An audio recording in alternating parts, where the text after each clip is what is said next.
Hello and welcome to another edition of Hill and Ponton VA Q&A Live. Just me today, folks, Matt Hill, but I'm glad to be here, excited to be here with y'all. And I was just thinking back last time I was here and, I'd been out a couple of weeks and you guys educated me on new legislation. And frankly, this is definitely a give and take. And I love the fact that I get educated by y'all and hopefully this is worth your time and you're getting some education from me. So with that, let's go. Oh, first of all, what about that new intro, huh? Nate scaled it up. I was telling him I loved his voiceover, but that new intro is pretty cool too.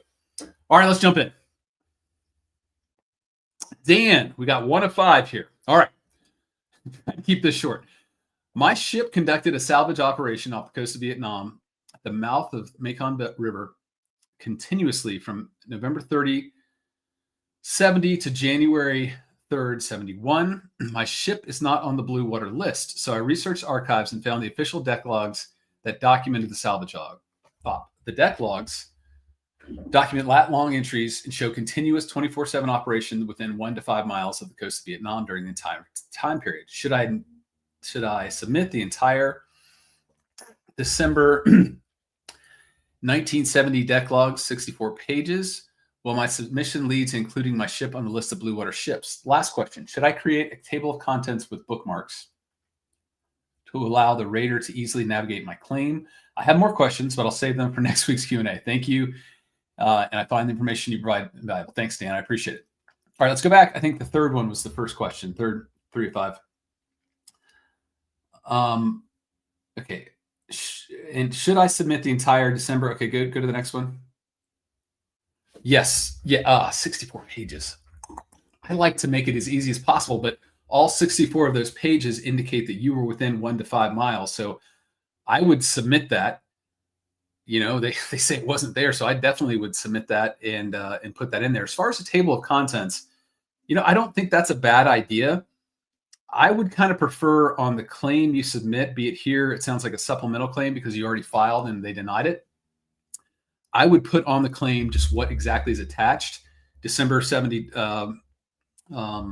deck logs of your ship, anything indicating the severity of your, the diagnosis first of your current disability, the severity of it. I would highlight that and just kind of put where they are. I think that's really smart. They're going to tear the stuff apart when it goes through their quick submit and the faxes that they kind of put them in different bundles. So I would just, I would note on the supplemental claim what you're submitting. Okay. And then submit it like that. As far as them putting your ship on the blue water list, the people who rate your claim aren't the people who created the list. The people who created the list are in central office. The rater is somewhere in a regional office around the country. So, they could possibly submit that. I doubt they will. One thing I would ask you, Dan, if you would submit those to us, we have a, Nate or Benji, could you bring up the page? We have a blue water map where you can get your lat long off of.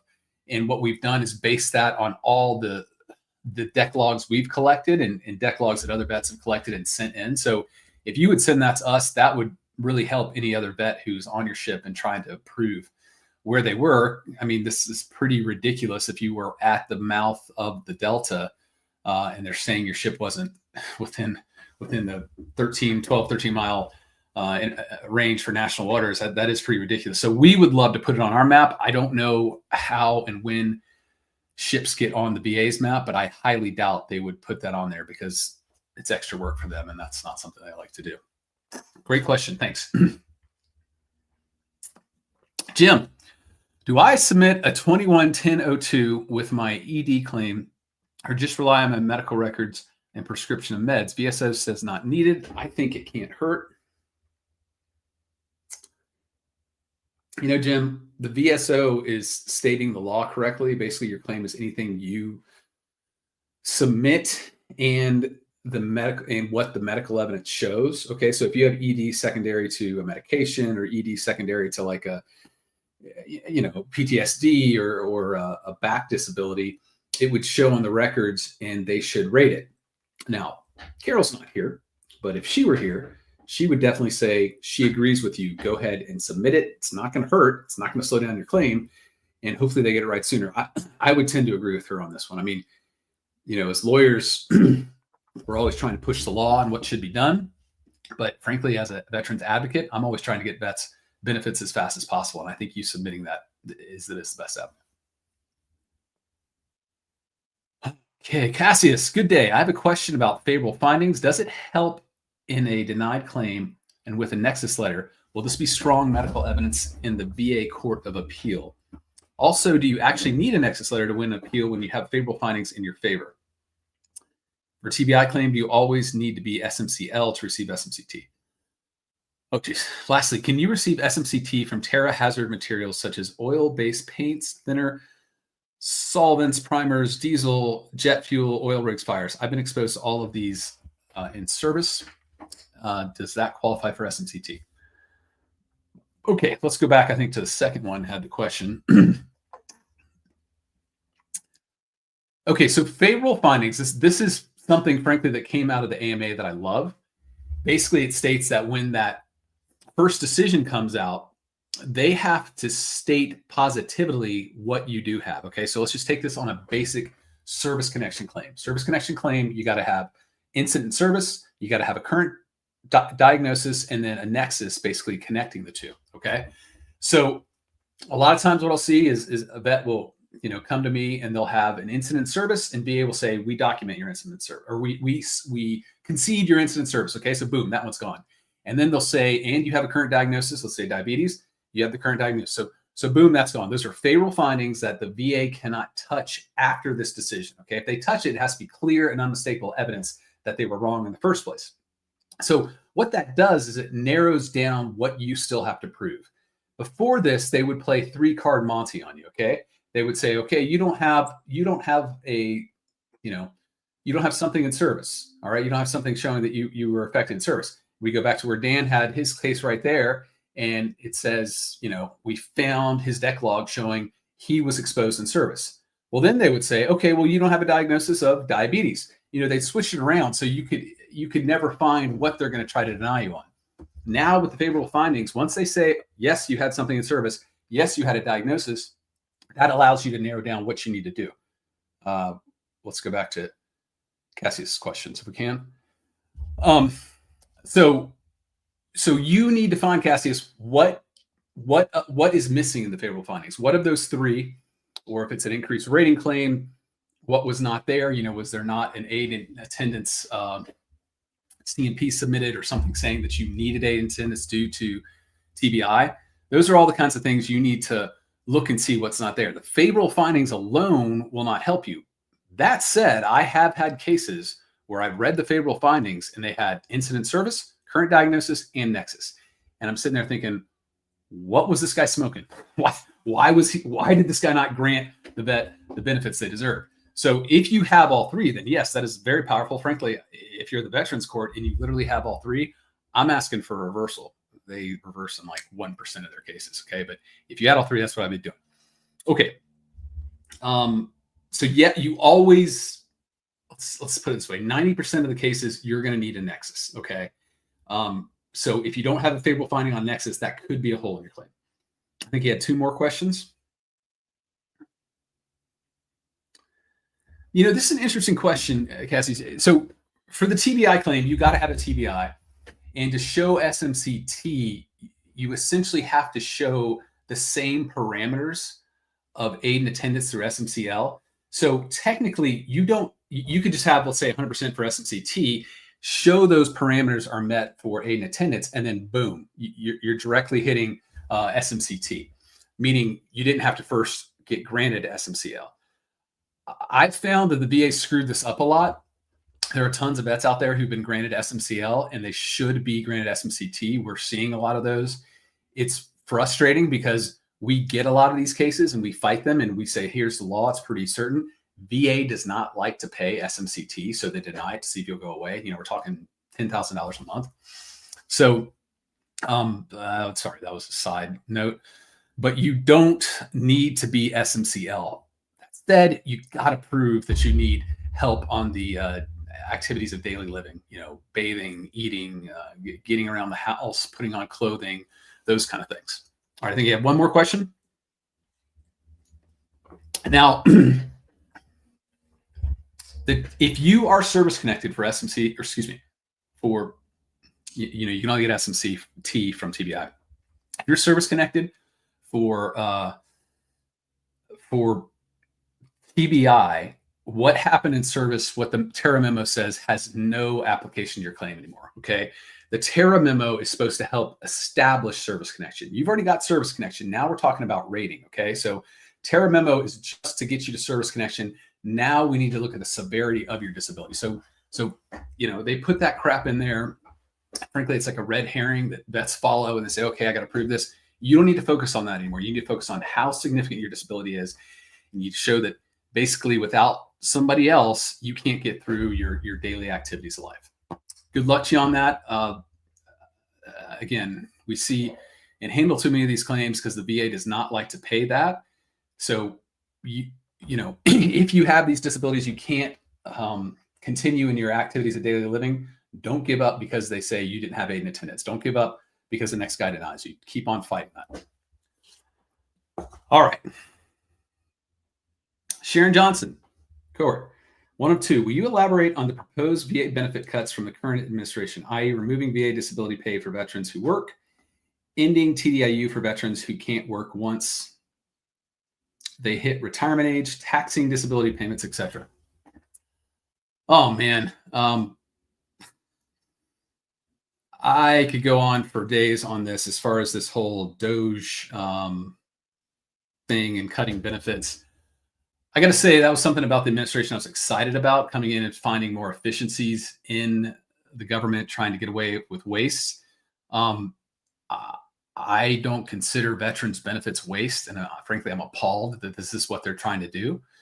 So one thing that the VA has had honestly on their hit list for, God, since I've been doing this, a decade and a half, is basically taking away TDIU once a veteran hits retirement age.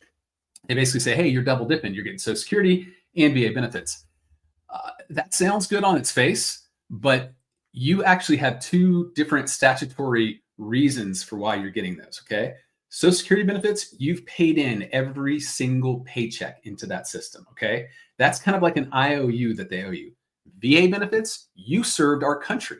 There's a whole statutory and regulatory framework for why you get those benefits. So for them to say, oh, you're double dipping, no, you're not. You paid with blood, sweat, and tears for your VA benefits, and you paid literally with your dollars for Social Security. So angers me a lot for them to say, hey, let's take savings here because these guys are double dipping. They're not. Y'all aren't double dipping. So that's what the proposal is there.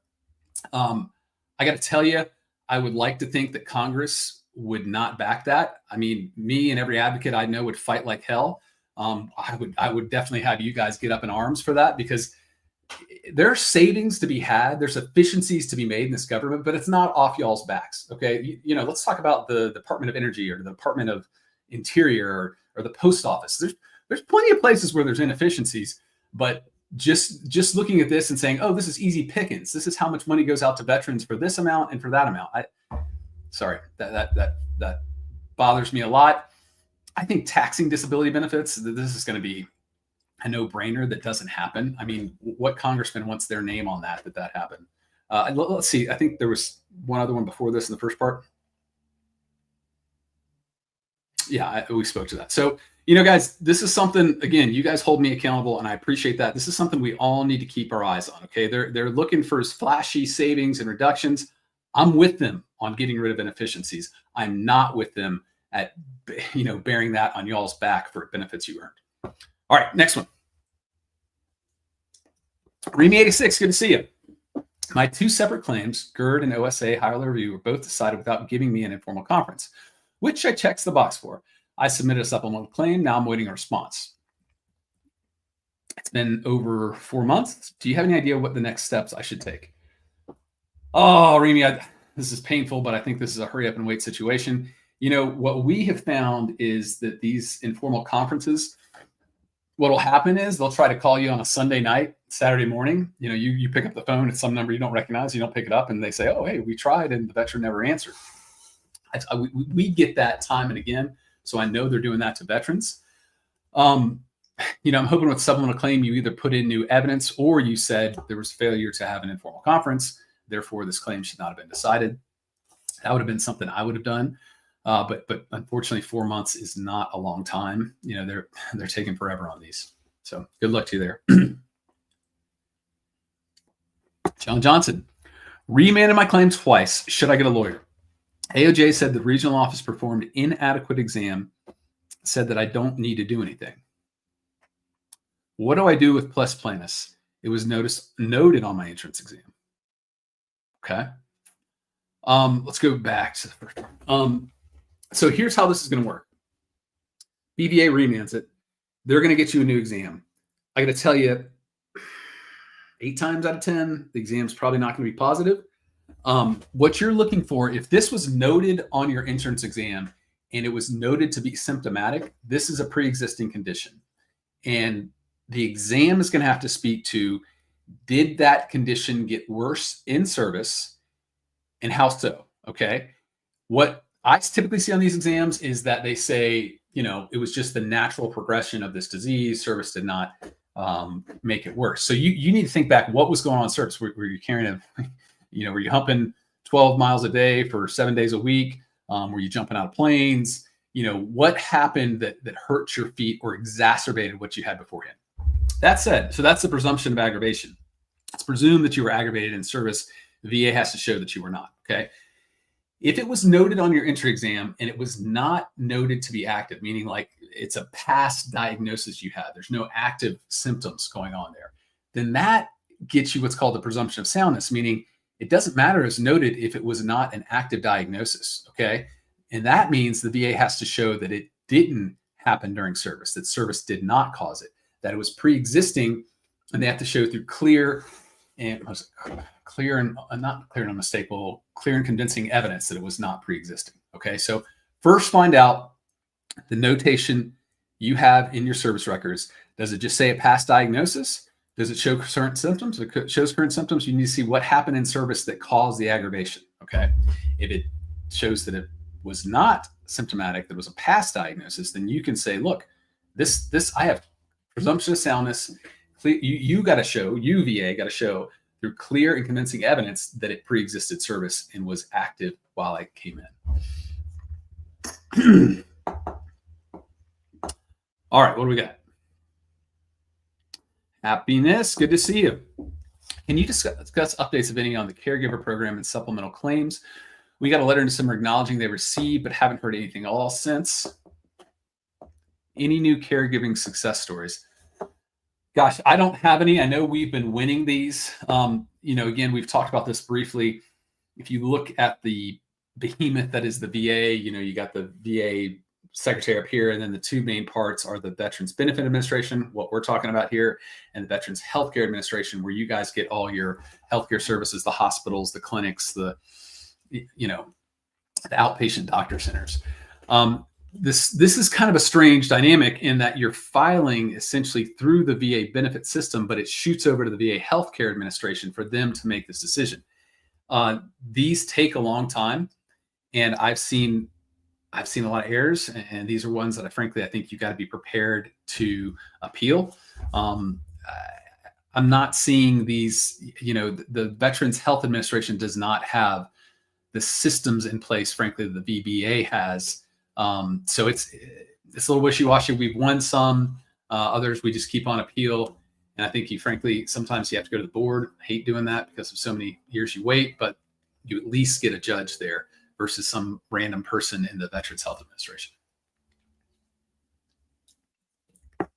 Navarre, filed for jaw pain, approved for bruxism without compensation, treated for years in service for TMJ, TMD. Malaysia in STR. Should I file for TMD or appeal for jaw pain? Interesting. If there's no diagnosis for PTSD, depression, will the effective date be from the CMP exam if they diagnose? This veteran has no money for private assistance. Vet exposed to toxins, but still being charged for VA medical care. Does PACT Act provide free medicine to vets exposed? Okay, let's go back to the very first one. I think we've got 3 different questions here. I would appeal on the jaw pain, because it sounds like the jaw pain, the diagnosis for that is TMJ or TMD. If you apply for benefits for TMD, you're applying on the same symptoms for which you applied for jaw pain. So just because you applied for jaw pain and didn't put down the specific diagnosis doesn't mean that that's not part and parcel of the same claim. So I would appeal, and the reason why I appeal is to make sure both you get the correct effective date, but then from here, you're also appealing the percentage, saying this is wrong, and it goes wrong all the way back to the date of the jaw pain. All right, next question there. You know, this is interesting. So the law, it's 38 CFR 3.4004000, I think is what it is. Basically says that the effective date is the date of the claim or the date of the diagnosis, whichever comes, last. So if you literally do not have if you literally do not have a diagnosis, and they're the first ones to diagnose you, then the law says that you should not get benefits until the C&P exam. That said, C&P examiner, in my mind, should speak to how long you've had this. Okay, your symptoms just don't magically appear during the C&P exam. You've had these symptoms long enough for you to decide, hey, I'm going to file this. You filed this based on the symptoms for which you filed. Boom, you get that diagnosis. So there is an avenue. There is frankly a legal theory. It's more than a theory to make sure you get benefits back to the date of your claim. It's going to be an uphill battle because they're going to say, well, this is the first diagnosis. You can't do anything from there. All right. Vet has no money for private assistance. I don't know the answer to this question. My assumption was any disability related to the PACT Act should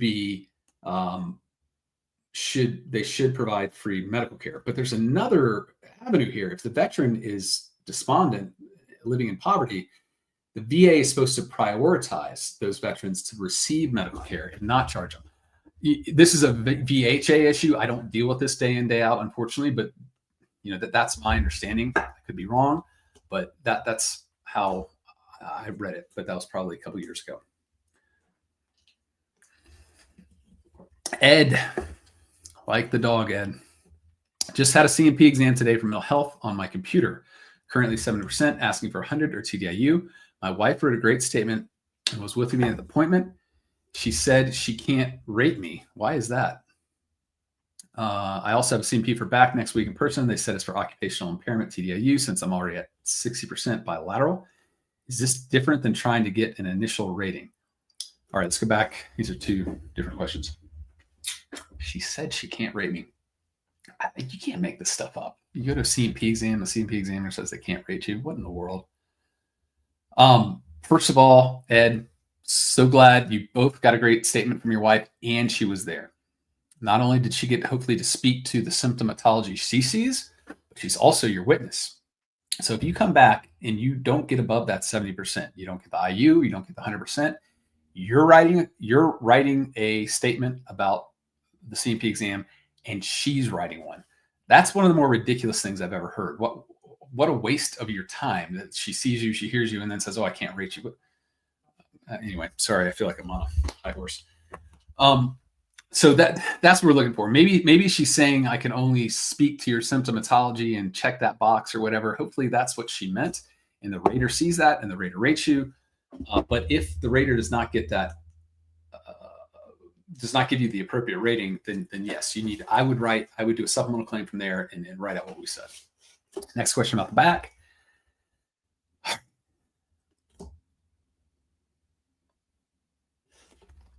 I'm a little confused here, Ed.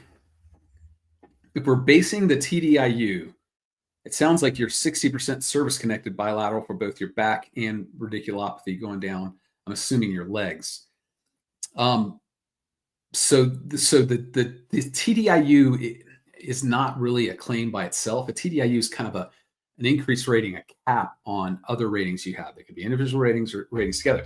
Now, the interesting thing here is you have ratings both for PTSD and for your back. What I would be considering, this is Carol's favorite damn thing. She's not here, so I gotta speak to it. I would want to get IU for one of these two, for either the back and its secondary disabilities or the PTSD. Because if you do that, then you're 100%, let's say, for the PTSD. Well, that 60% for your back bumps you up. So then your SMCS, which is another, I don't know what it is, $300 or $400 a month that you'd be entitled to. So what the VA likes to do in this situation is they like to just squeeze it together and say, okay, fine, you're IU. These both, these things together cause it. You're getting two different opinions on IU. So if they both say you're IU, great. The VA should rate you for one is IU, the other its current rating, and then you should get SMCS. Do not let them take that away from you. Grace, denied. What's next? CMP VA mental health exam diagnosed anxiety disorder, not otherwise specified. Then cited 38 CFR 3.309A. If manifest compensable 10% within a certain period after discharge, how long do we have? You have a year after discharge on that. Specified under 38 3.307. Then text anxiety disorder not specified is one cited, not cited in 38 CFR 3.309A on denied on a presumptive basis.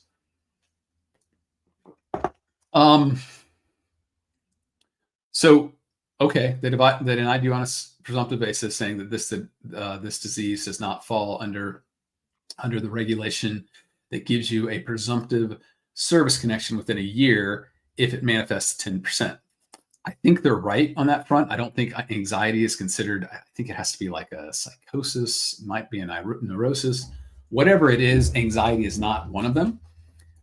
That being said, they need to evaluate you on a direct service connection disability. Okay, so did you have symptoms in service? Did something awful happen in service that caused these disabilities?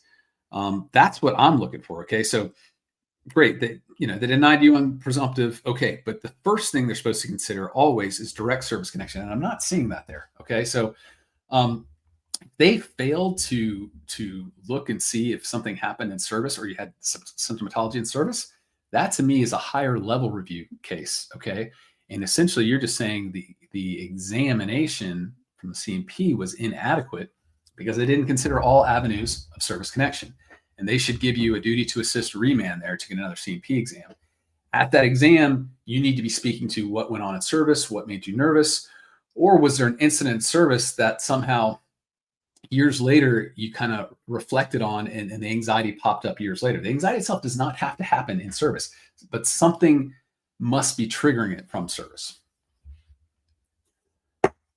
All right. Another step. Always good to see you here. Working on a claim since 2013.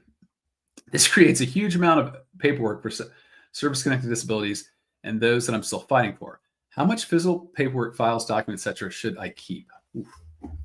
God, another step. I'm paranoid. We don't have physical paperwork in our office. We have all electronic files. We probably have something like 3 terabytes worth of data that goes back to 2000. Well, we started collecting back in 2006 or so. So I'm a big proponent of keeping stuff. I guess I'm just trying to think, what do you need to keep? Keep all rating decisions, CMP exams, service records. Never let go of service records.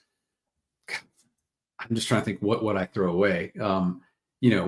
You look at medical records, if they're from the VA, like VA medical records, not records the VA collected for your CMP, for your C-file exclusively, I would be okay with getting rid of those, except I would keep records that you think are pertinent to the claims. Like if your doctor said, yes, he has PTSD and it causes him to have fights with people, or yes, he has sleep apnea, he needs a CMP exam. Like stuff like that that's pertinent to your claim, I would keep that.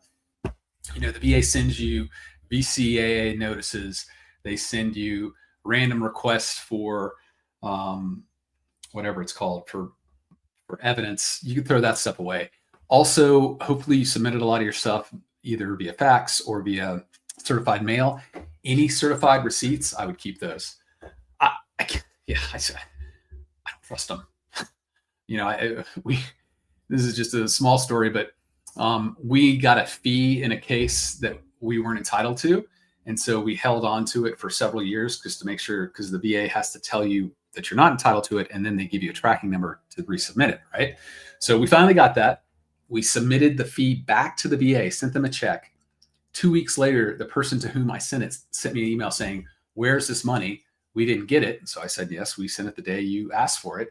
And they say, "Well, we want proof." So we had to send them proof that we sent the check. We had to send them the bank response showing the check had been stamped, received, and cashed.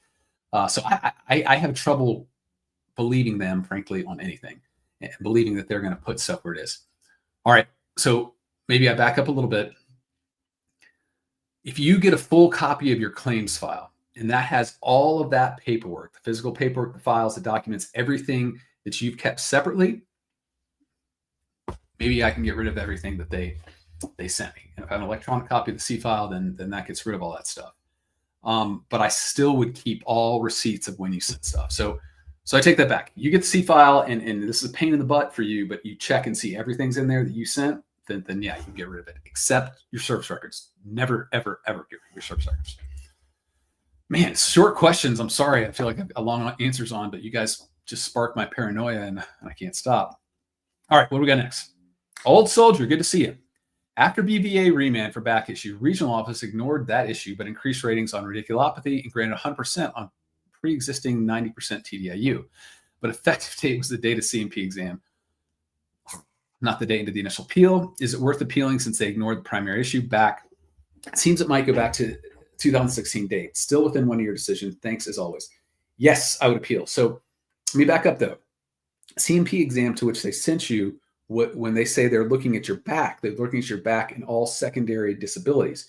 Radiculopathy is frankly one of the main secondary disabilities of the back. And let me back up even further. If you were to look at the diagnostic code for a back rating, 10, 20, 40%, 60%, it's absurd how they rate you. I mean, like they want to know like flexion, how far forward can you touch your knees, can you touch your toes, all this crap that has nothing to do with how disabling your back is. So with my clients, when I'm dealing with back issues, if I get a 20% rating, that's good. And I'm looking for the secondary disabilities. And let me just back up even further. I have vets with a 20% rating for their back that have Social Security disability just for their back. Okay, so that's how off to me the rating schedule is. I feel like I'm talking in circles. I apologize. But so when they sent you to that CMP exam, the CMP examiner examined your back and your radiculopathy. They determined your radiculopathy was worse than what you were rated, and they give you a higher rating. The crazy thing with radiculopathy is you could have a 20% rating for your back, and you could have a 60% rating for your left and 60% rating for your right lower extremity. So I wouldn't worry so much about how that rating came to be, the CMP exam focusing on your legs and not your back. I would imagine they got that right because it's easier for them to rate the legs.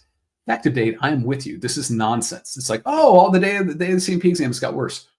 Definitely, I would appeal that because even though you were 90 and got to 100, I think that's, what is that? That's like $1,000, maybe $1,100 a month you're leaving on the table. So if you're going back to 2016, that's 10 years or whatever. It's 9 years times 12. It's over $100,000. I would definitely appeal that. And I think what you need to say on the appeal is the issues for which you're rated. So I would get a copy of the CMP exam, find out what they checked, what they said in there. And then I would speak to those issues saying, hey, my back, my legs didn't show up atrophied or, giving me tingles in the toes or feel like just needles going down my legs. That didn't happen that day. That's been going on since, whenever. And put that in there. If you can get a buddy statement speaking to the same, great. If you have medical records showing how bad your radiculopathy is, that's great too. But this is one of those things that just really frustrates me. Clearly, you didn't get worse the day of the exam. You got worse the day you put this in because that's why you filed the appeal. Rich Fraud, 1678. Is it beneficial to get a nexus letter for an earlier effective date for aid and attendance?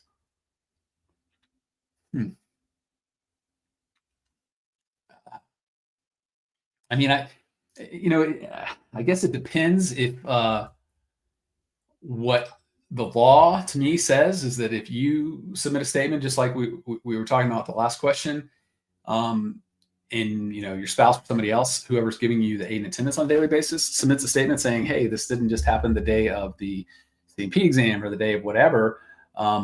These symptoms have been happening all along. That should be enough. I would frankly try that first so you don't have to pay out-of-pocket money for a Nexus. If that doesn't work, then you're not really looking for a Nexus. You're looking for, hey, here's my current symptoms. Here's what me and my wife said about when they started. And you want the doctor to say, well, it's clear that it didn't start on this day. That he's had these problems all along. So that's I would go with y'all's statements first, just because it's not going to cost you out of pocket. Timothy, I was told that my claim for S&C half-step increase want to be action until the VA central office give guidance to the RO raters to grant these claims based on the precedent set period. This is, guys, I feel like I got a potty mouth today. This is nonsense. Is there another part of this? So what frustrates me here is it sounds like they did not deny you, so you don't have an actionable decision for which to appeal. If that's the case, you can file what's called a writ of mandamus, which you would file with the Veterans Court. And essentially that means you're saying, we demand that you act on this right now. You need to file first a couple letters to the VA saying, make a decision on my case, I think that you're going to lose that. Unfortunately, I think it's going to, the VA has a right, if you will, to be able to wait on instruction from the central office on this. I think Carol spoke to this. We see a ton of these cases with SMC where they should be giving not only a half step, not only a full step, but keep on stepping up to account for all the VA's other disabilities. And they're not doing it. Where unfortunately, we have to take all these cases to the BVA. Maybe they are going to get information here, and then these cases can be won at the regional office, which would be great, because that would take years off of waiting.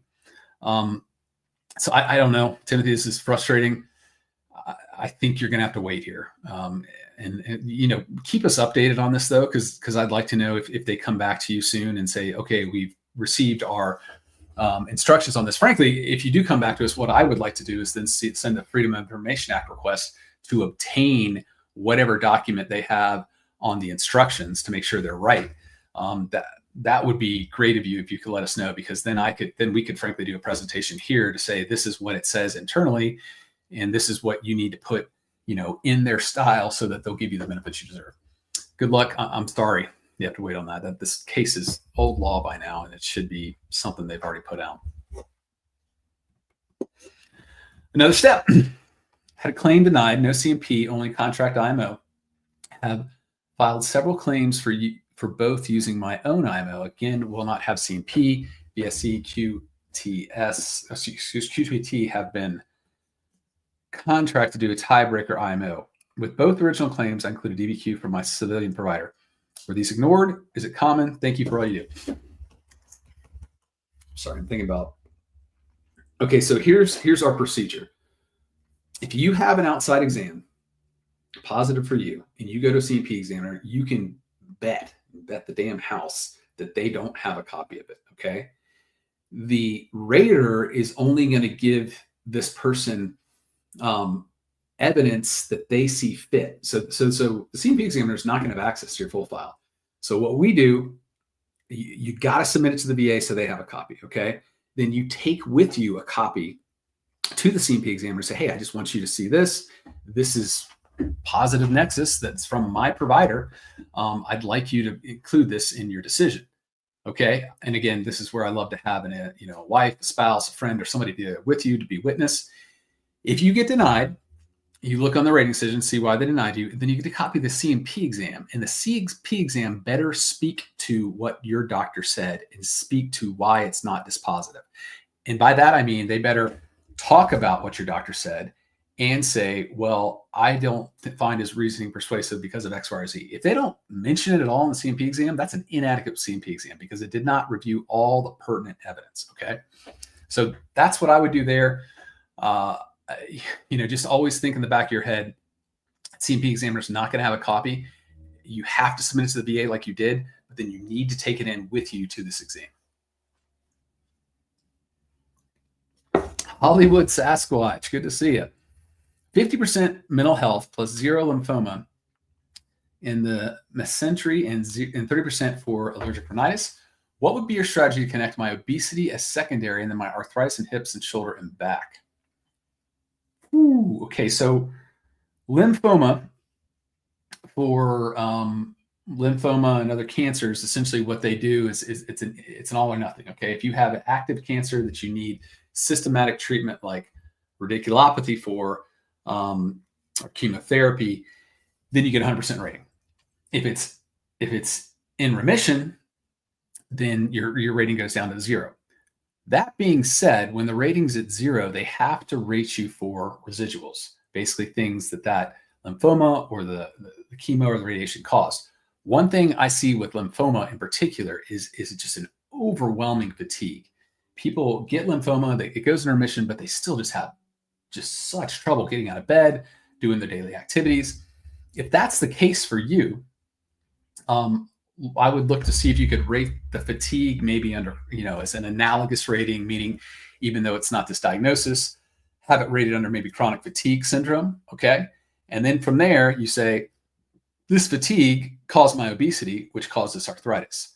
Mental health can be similar. And one of the awful things about mental health is it can just sap away all of your desire, your frankly energy to do stuff. So that's another avenue for which you could get service connected on that. So yeah, you basically the rhinitis, I don't know as much. I mean, I guess if your head's stuffed up all the time and you can't get around, but basically you got to show what led to the obesity. And my kind of through line on the mental health and the lymphoma here are that they caused you to be fatigued. They caused you to be in a lethargic state that didn't allow you to get up and moving like you needed to. Meanwhile, you gained weight because you weren't moving around or getting exercise. That's my thought. Agent 2017. Hello. Is a veteran rated 40% entitled to caregiver service for a non-rated condition such as Parkinson's? Yes, I believe so. It doesn't have to be service connected. You have to show the VHA that you need that assistance that you're getting. Timothy again. Do I need to file a form 212680 regulated in attendance completed by my psychiatrist or PCM to show that I need help with my ADLs if already rated 100% for PTSD over 5 years and still in treatment? Yeah. For mental health, yes, I definitely would. And if you could, I'd get the psychiatrist to do it. PCM could do it as well, but psychiatry would be my first choice. Tiny Signy, good to see you. Hi, can you please explain how I may qualify for sleep apnea benefits with the oral device versus CPAP? How does this oral device affect ratings? Oh man, let me just see here if I can pull this up real quick. CPAP VA ratings. I think it speaks to let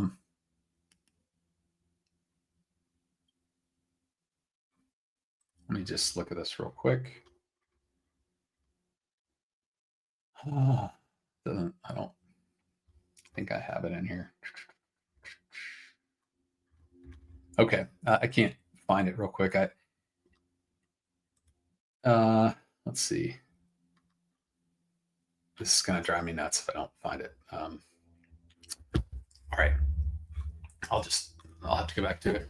So with a CPAP rating, my understanding is, well, first of all, you have to be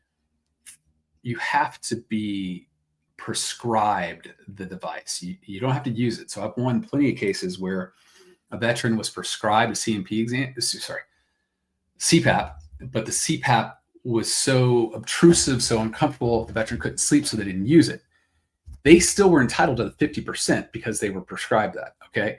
I don't know how the oral works. Like if it's an either or, they say, hey, we'll prescribe you this or the CPAP, or it's, another thing. But my understanding is you need that to help you breathe. I would argue that that is a 50% rating. I guess what I also would say that could help you is if you could get your doctor to put in writing that this veteran needs either a CPAP or this oral device. If they say that, you've been prescribed that, the CPAP, then you should be getting those benefits.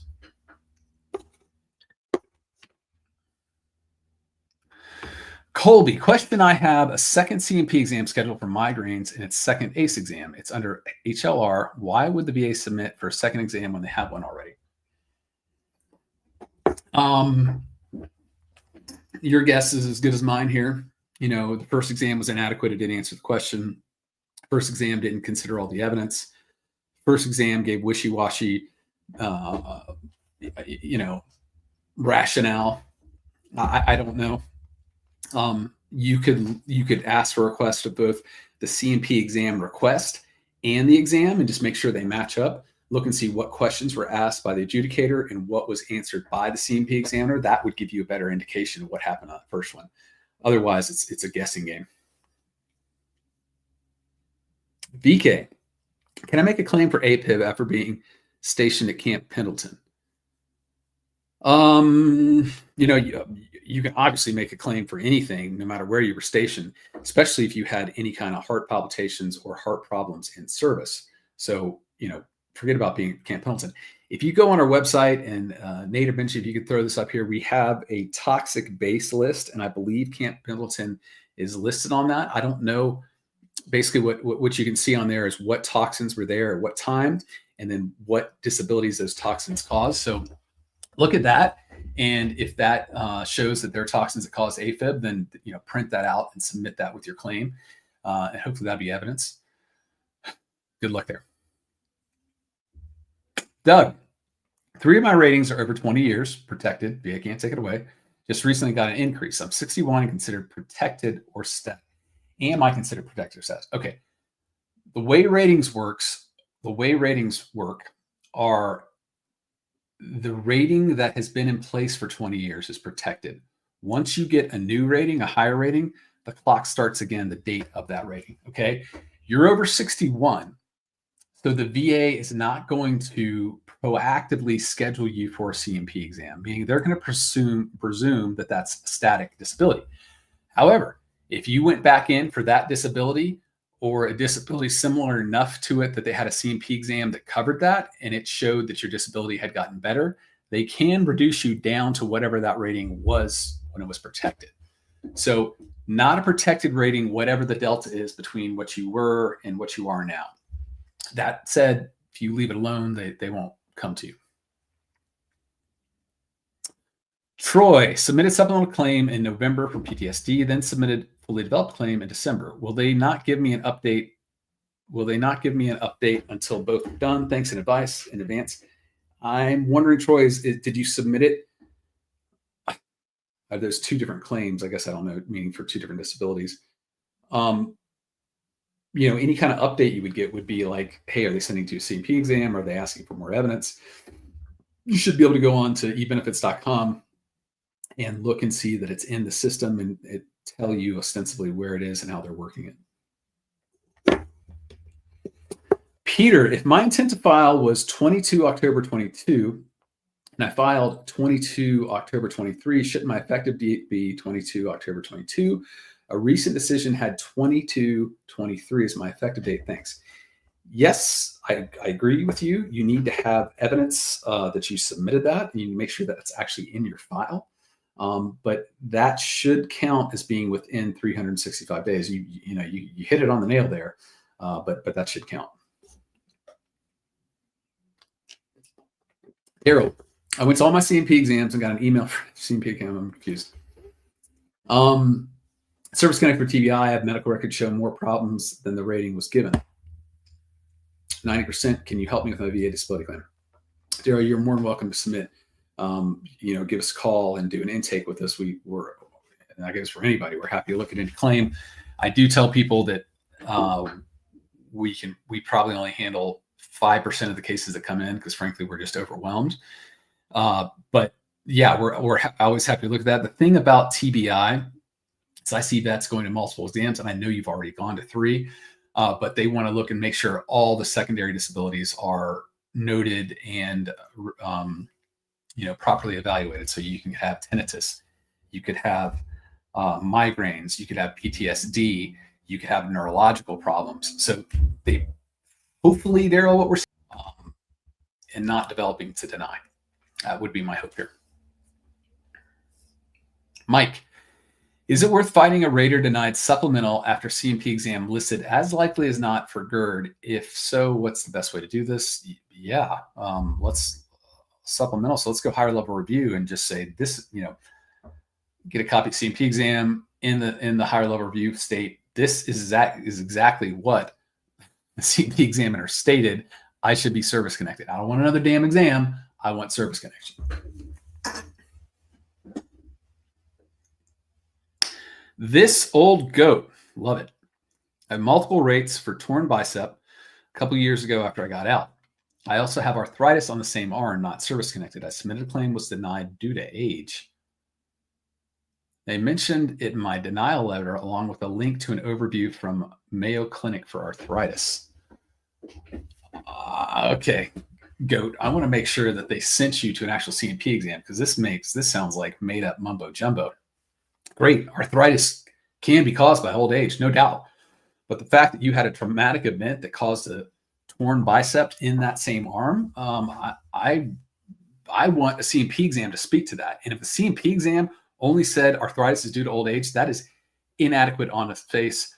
I want a higher level there to basically say this is duty to assist error because the examiner didn't speak to the injury in service. It only spoke to some crap from the Mayo Clinic that has nothing to do with your case. Man, I'm in a salty mood today. So that's what I would say. I think that's ridiculous. Now, might run into a problem down the road here. Okay, there's this concept called pyramiding, and that means that you cannot be rated for multiple disabilities if they have the same symptomatology. So I don't know what your symptoms here are for the torn bicep itself versus the arthritis. If the arthritis is in a joint that basically is adjacent to where the torn bicep is being rated for, you might have pyramiding and they only give you the greater of the two ratings there. So that's something to watch out for. So you want to speak to, if that happens, what you want to say is, okay, well, where exactly is arthritis? Is it in multiple joints? And what the torn bicep, how does that affect you? What are the symptoms of that? You want to show different and distinct symptomatology so you can get rated for both. Yeah, that makes me, that's a piss poor job there, them just frankly mailing that in. Bill, already 100% P&T, congrats. Just won a direct review for degenerative arthritis and headaches, got an effective date issue. I have dates from a year or two after I filed, didn't get back pay because of the date. Okay, if that's all we got there, you need to appeal a date or two after you filed. Yeah, so they might be basing it again on the C&P exams. This to me is a statement from you saying, I've had the symptomatology all along. It didn't just manifest the day I went into the exam. And speak to that, and I would appeal that because it sounds like, if you, I don't know. Yeah, I don't know what kind of rating you're going to get for those if you had 100% for something else, but if you already have that on appeal, I would appeal and just speak to the fact that, no, this didn't just happen at my C&P exam. It's been going on all along. That's why I put the claim in the first place. Jeff, I have several claims pending. Will VA give me an answer on all of them at one time or one at a time?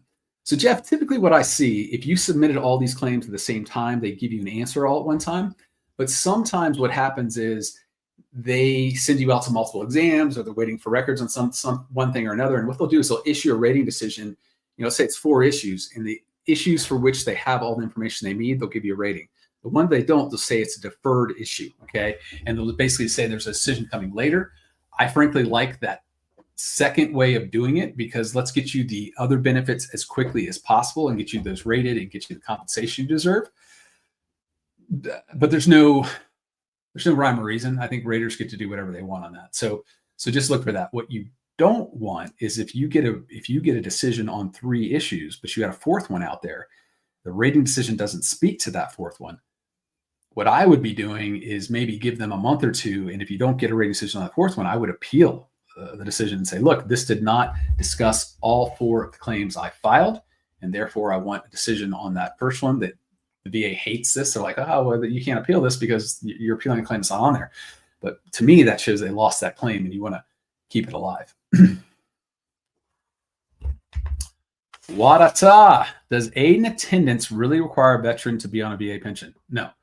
I find qualifications confusing. I'm 100% P&T. So within VA benefits, you've got two kind of benefits. You've got the VA pension, which has, frankly, little to do with service. It really has to do with your financial situation. And are you completely disabled? And if you are completely disabled, is it to the point where you need help somebody? So there's the base level, and then there's the aid and attendance level for that. Okay. You're talking about service-connected aid and attendance. And basically what you're saying there is, due to your service-connected disability or disabilities that cause you to be 100%, you need aid and attendance of another. So two different tracks. And frankly, the track to get aid and attendance with service connection is a lot more money than the one with non-service connected pension. All right, Nate, let's do about 3 more. That's life. Is the term obesity as an intermediate step necessary for a medical opinion to consider sleep apnea as secondary to major depressive disorder? Okay, if it's due to obesity, yes. If the major depressive disorder caused obesity, which caused the OSA, then yes, it is. But if the mental health disorder itself caused a dysregulation of sleeping, which led to the OSA, then there's no need to speak of obesity. But if the obesity is what caused the sleep apnea, then I would want the doctor to speak to it and speak to how your service-connected major depressive disorder caused that. Mr. Al, if you have PTSD at 50% and seeking 50% for sleep apnea, is that enough to get 100% P&T? No. Oh God. So what is that? So VA math, if you're 50% disabled, that means you're 50% healthy. So what they do, if you get that next 50%, they say, we're taking 50% of the healthy 50%, which is 25. So your combined rating is 75. That rounds up to 80. So no, you don't get there. All right, S. Walker. Hi, my question is, how can I use my Social Security favorable decision to help me win an abstaining 100% VA? I think, okay. If you're the easiest way is if your Social Security disability is the exact same disability that you're seeking service connection or increased rating for with the VA, that's kind of apples to apples to me. Okay. What I would do there is get a copy of your SSA file.